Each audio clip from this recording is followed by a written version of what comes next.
আমি রান্না করেছিলাম পোলাও আর গরুর মাংস। ঈদে পোলাও গরুর মাংস তো সবার ঘরেই চলে। আমার মেয়েকে খাইতে দিছি। খাবা না তুমি? ওঠো। যে আপু আপু খাচ্ছে পোলাও, তুমি খাবা না পোলাও? হ্যাঁ, মাহেরা ঈদ পোলাও খাবে আমার মাথা। ধরতেছে ধরতেছে ধরতেছে। পোলাও খাবা?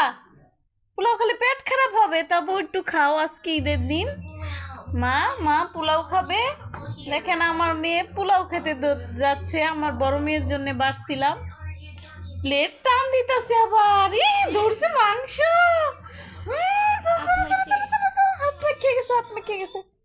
শেষ, হাতটা শেষ। বিছানায় বড়াইতেছে। বিছানার মধ্যে আমার মেয়েটা ঝোল ভরাই দিছে। হাতটা ধোয়াই দিছি তো। শুধু শুধু দুষ্টামি করো।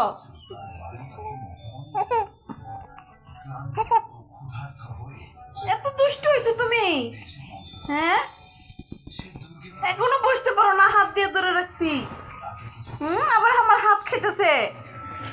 পাজি দুষ্টু। আবার দেখে তুই যে হাসতেছিস। আমার বড় মেয়েটা সারাদিন পোলাও খায় নাই, এখন খাচ্ছে।